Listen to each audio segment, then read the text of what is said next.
네, 부동산법의 매문환입니다. 열심히 공부하고 계신데, 자, 비교정리 세 번째 시간입니다. 자, 세 번째 시간은 우리 두 번째 비교정리 시간에서 광역도시계획, 도시기본계획, 도시관리계획의 관청을 봤어요. 관청. 수립권자, 승인권자, 이반권자, 결정권자라는 관청을 봤고, 자, 이번 시간에는 수립하는 절차와 이반하는 절차, 절차도 비교할 게 있습니다. 우리 광역도시계획이나 도시기본계획은 주민의견이 공청회인데, 도시관리계획은 14일 이상 공람이다. 이런 거 있었지 않습니까? 그런 내용들을 비교 해보도록 하겠습니다. 자, 일단 우리 광역도시계획부터 먼저 들어가 보는데, 자, 우리 광역도시계획은 이 그림 보시면 수립을 해서 최종적으로 상급자한테 승인을 받아서 계획이 확정되는 거죠. 자, 우리 지난 시간에 광역도시계획 수립권자는 자, 우리 전주 같은데 전주시, 뭐 김제, 군산, 뭐 익산, 완주를 묶었을 때는 해당 시장군수가 공동 수립해서 도지사한테 승인 신청을 넣어야 되는 거죠. 또 우리 서울시와 뭐 인천시와 경기도 쪽을 묶었을 때는 해당 시도지사가 공동 수립해서 국토부장한테 승인 신청이 가장 기본이에요. 요게 광역도시 계획할 때 먼저 생각나셔야 됩니다. 수립권자가 공동 수립해서 상급자한테 승인 받으러 간다. 그럼 시장군수가 공동 수립, 시도지사가 공동 수립하기 전에 뭐부터 하셔야 됩니까? 기초조사, 인구, 경제, 사회 문화를 조사 측량 하여한다죠. 그리고 광역도시계획은 최근에 기초조사한 자료를 수립권자가 기초조사 정보책이라는 걸 만들어서 운영, 관리를 해야 되는 겁니다. 기초조사 정보책이라는 전산 자료를 만들어서 운영, 관리를 해야 되는 것이죠. 그리고 기초조사 정보책에는 5년마다 확인을 해서 변동사항이 있으면 반영을 해야 된다. 자, 광역도시계획 기초조사 할 때는 조사 측량 하여한다. 의무적으로 인구, 경제, 사회 문화를 광역도시계획 수립하는 장소에 가서 인구, 경제, 사회 문화를 조사 측량해야 되고 또 기초조사한 자료를 가져와서 이 수립권자가 기초조사 정보체계라는 것을 만들어서 운영을 해야 되고 또 5년마다 변동사항이 있으면 반영을 해야 됩니다. 근데 주의할 점이 여기 성자 들어가는 게 없어요. 여기 무성이라고 그래서 바로 우리가 도시 기본계획 볼 때는 이 성이 들어가는 거죠. 토지적성하고 재취약성이 들어가는데 광역도시계획 수립할 때는 기초조사 안에 들어가는 사항이 없다. 무성이다, 무성. 자, 그다음 기초조사 끝나면 수립권자가 공청회를 개최해서 하루짜리 공청회를 개최해서 주민 전문가 의견을 듣고 또 지방의 의견을 듣는 것입니다. 자, 수립권자가 공동 수립해서 상급자, 도지사나 국토부장한테 승인 신청을 내고요. 승인권자가 승인할 때는 여기 반 나눠서 자, 기초조사 의견 청취는 수립권자가 할 일이고 승인권자가 승인할 때는 다른 행정기관들하고 업무 협의하고 지방도시계획위원회, 중앙도시계획위원회 각각 심의를 거쳐야 되는 것이죠. 관련 관청과 협의하고 지방도시계획위원회, 중앙도시계획위원회, 정확한 표현은 도지사는 관계 행정기관회장과 협의하고 지방도시계획위원회 심의, 국토부 장관이 승인할 때는 중앙행정기관회장과 협의하고 중앙도시계획위원회 심의가 되는 거죠. 자, 또 하나 볼 것은 생략 규정이 없습니다. 공청회든 협의심의 절차가 생략되는 규정이 없습니다.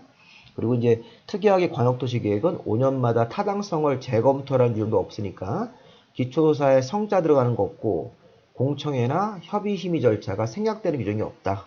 5년마다 타당성 여부를 재검토하는 규정 같은 건 없습니다. 바로 도시기본계획을 보시면요. 자, 도시기본계획은 6명이 수립하는 거죠. 항상 요 세 번째부터 출발합니다.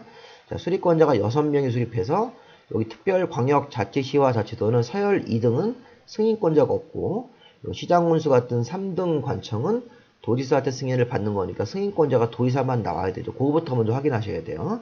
이제 반 나눈 다음에 승인권자가 아까 광역도시계획처럼 기초조사를 해야 되는 것입니다. 광역도시계획 내용을 준용하기 때문에 도시기본계획 수립할 때도 광역도시계획처럼 인구, 경제, 사회, 문화를 조사 측량해야 되고 또 광역도시계획을 준용하기 때문에 도시기본계획도 해석상 기초조사 정보체계를 구축해야 됩니다. 자, 광역도시계획 내용을 준용하기 때문에 도시기본계획도 인구, 경제, 사회, 문화를 조사 측량해야 되고 기초조사한 자료를 모아서 수립권자가 기초조사 정보체계를 광역도시계획을 준용해서 똑같이 구축하고 운영해야 되는 것입니다. 근데 중요한 건 뭐냐면 토지 적성평가, 재취약성이라는 거 두 가지 사항을 넣어서 기초조사를 해야 된다. 이성이 포함됩니다. 이걸 기억하셔야 돼요. 자, 광역도시계획은 무성, 성자 들어가는 거 포함되는 말이 없는데 도시기본계획은 토지적성, 재취약성을 포함해서 기본계획을 수립해야 된다. 이렇게 합니다. 자, 공청회를 개최해서 주민의견 넣는 거는 광역이랑 공통점이고 여기도 생략조항은 없습니다. 자, 6명이 수립했을 때는 수립하는 건데 요 4명은 승인권자가 없고 요 시장군수는 도지사한테 승인을 받는 거죠. 그럼 이제 도지사가 승인할 때는 그럼 이제 해석할 때 도지사가 승인할 때는 도지사가 관계 행정거래장과 협의하고 지방도시계획의 심의를 거친 다음에 도지사가 승인을 해서 계획을 확정하고 요 4명은 특별광역자치시와 자치도가 수립했을 때는 승인 절차가 없으니까 자기가 직접 특별광역자치시와 자치도가 직접 협의와 심의를 진행을 해서 승인 없이 확정되는 것이죠. 자, 근데 이거 보시면 자, 여기도 도시기본계획도 여기 기초사안의 이성을 포함하고 공청회나 협의심의에는 생략 규정이 없습니다. 이런 것들이 다 기출문제에 나왔던 거고요. 그리고 5년마다 타당성 검토하는 규정이 있습니다. 여기는 광역에는 없는데 도시기본계획하고 도시관리계획은 타당성 검토 규정이 있으니까 그런 내용들 한번 확인하시고 바로 우리 도시관리계획으로 가볼까요? 자, 도시관리계획 할 때는 일단 입안 결정이라는 용어를 쓰는 거죠. 자, 도시관리계획 입안권자는 우리 앞에서 봤어요. 도시관리 입안권자는 특광시군수 6명에다가 예외적으로 국토부, 해수부, 도지사도 입안할 수 있습니다. 또 결정권자는 또 우리 앞에서 봤으니까 결정권자 시도나 대도시나 시장군수가 결정한다. 국토부 장관이 결정하는 거 3가지가 따로 있다. 해수부 장관이 결정하는 경우도 있었고 수산자원 보호구역은 자, 입안권자와 결정권자는 보셨다고 치고 자, 입안할 때 기초조사를 하여한다고 생략 규정이 2가지가 있습니다. 자, 이제부터는 기초조사 이런 주민의견 청취에 생략 규정이 있다는 거 그냥 확인만 하시면 돼요. 2가지가 있는데 도시관리계획에는 생략 규정이 있습니다. 그런데 우리 좀 전에 봤던 도시기본계획 같은 경우는 생략 규정이 없어요. 도시기본계획은 공청회를 통해서 주민 전문가 의견인데 도시관리계획은 14일 이상 공람기간을 주고 공람기간 동안 주민 의견을 받아준다. 이렇게 해야 됩니다. 다시 한번 기초조사 생략 규정이 있음. 그 다음에 삼성이 포함되는 거죠. 자, 도시관리계획 입안할 때 기초조사 할 때는 환경성, 토지적성, 재취약성이라는 3성을 포함해야 된다. 3성. 생략 규정도 2개나 존재한다. 기초조사를 경우에 따라서는 안 하고 다음 절차로 진행하는 경우도 있다는 거죠. 자, 주민의견 청취는 공람이고요. 자, 공람도 2가지 규정으로 생략할 수 있습니다. 그다음에 지방의 의견을 낼 때는 1번 도시관리계획인 용도지역지구, 2번이나 6번 도시관리계획인 용도구역과 입지규제 퇴수구역 같은 것들, 그 다음에 3번 도시관리계획인 기반시설, 광역설 이런 거에 대해서는 지방의 의견을 듣는다.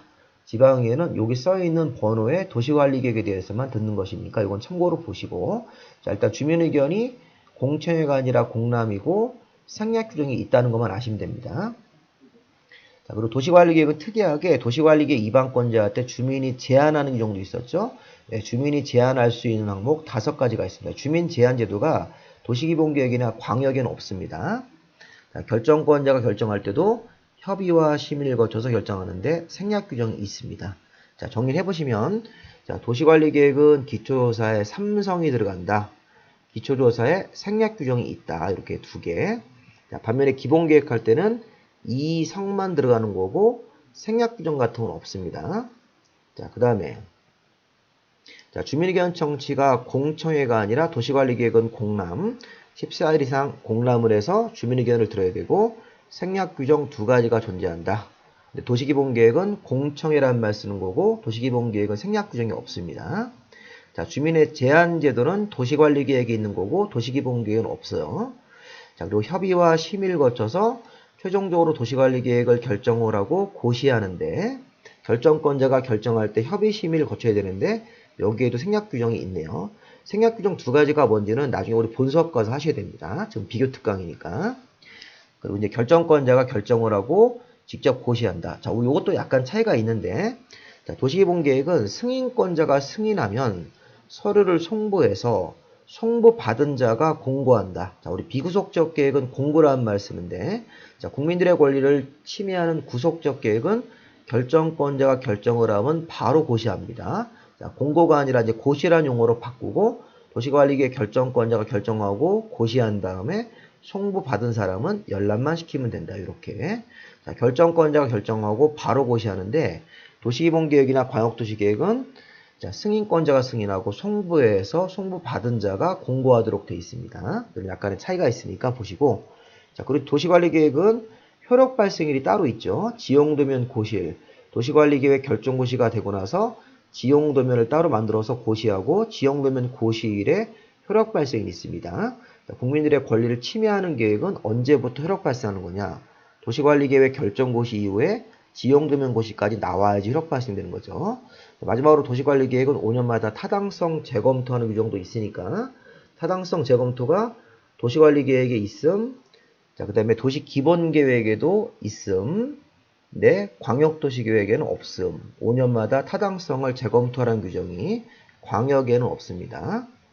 자, 그런데 도시기본계획이나 도시관리계획에는 5년마다 이 도시관리계획 자체, 도시기본계획 자체를 타당성 검토하는 규정이 있으니까 이렇게 한번 쭉 읽어보시고 헷갈리시면 다시 한번 반복해서 보시 바랍니다. 자, 여기까지 마무리하고 여러분 합격을 기원하겠습니다.